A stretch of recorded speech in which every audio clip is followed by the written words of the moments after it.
Moi, c'est Fred Lafont. Je suis un artiste en art visuel. Puis, je pratique principalement le dessin et la sculpture.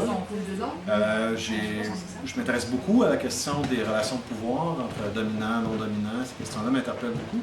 Je me suis beaucoup intéressé, entre autres, à la question du corps atypique, donc la représentation et la perception des corps atypiques, donc des corps, on pourrait dire, hors normes, différents. Par exemple, j'ai travaillé avec des gens qui ont la trisomie, j'ai travaillé avec des personnes qui sont très obèses, ou des femmes extrêmement poilues aussi. Donc, c'est le type de représentation qui m'intéresse, l'univers de représentation qui m'intéresse.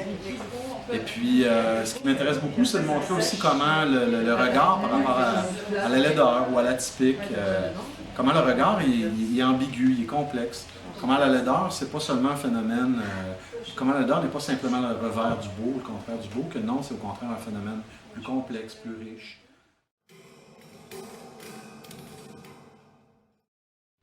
Mais je me demandais vraiment pourquoi, quand j'observe des corps que je juge laids ou atypiques dans le réel, ou en tout cas du moins que je perçois qu'ils peuvent être perçus comme tels, comme laids ou atypiques, pourquoi dans le réel ou dans l'expérience quotidienne, j'ai aucun mal à les percevoir de cette manière-là, tandis que si je me positionne dans un regard esthétique ou dans un autre type de regard, tout d'un coup, ces mêmes corps-là changent complètement, mon regard change complètement, ils deviennent super riches d'un point de vue esthétique.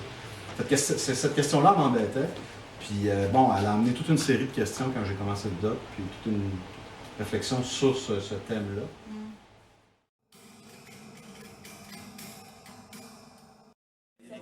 Il y a des questions éthiques, il y a des questions morales qui se posent à travers ce type de représentation-là.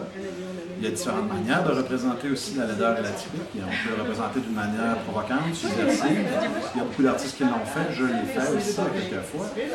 Je pense qu'en soi, de représenter la laideur ou l'atypique autrement que dans les représentations dominantes, c'est-à-dire généralement d'une manière plutôt négative, c'est en soi subversif parce qu'on ne correspond pas aux normes, on ne représente pas comme on doit le faire.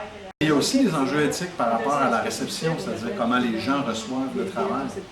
C'est-à-dire que les gens reçoivent le travail d'une manière assez diversifiée. Il y a des gens qui vont voir mon travail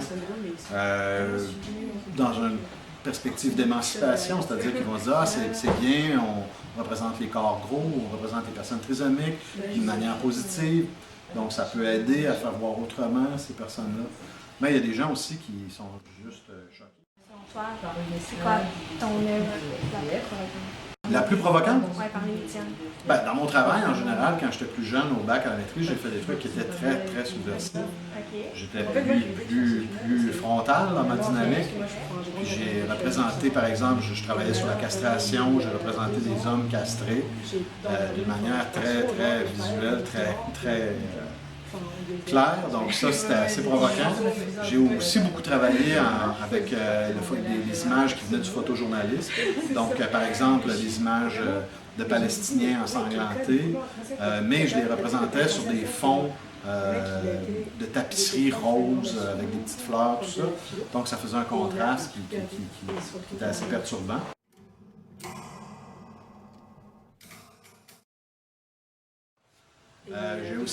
J'ai fait une pièce qui a vraiment dérangé. Je parlais du thème de la pédophilie. Donc là, je pense que c'est l'incarnation du mal absolu là, dans la société dans laquelle on est, le pédophile. Puis j'avais envie de parler de ce thème-là d'une manière un peu plus complexe, un peu plus nuancée. Puis ça passe pas nécessairement. Je pense que... Donc ça a été vraiment le travail que j'ai fait le plus dur, puis mais qui a été reçu d'une manière très polarisée. Ça, je pense que c'est la pièce que j'ai faite qui était la plus choquante.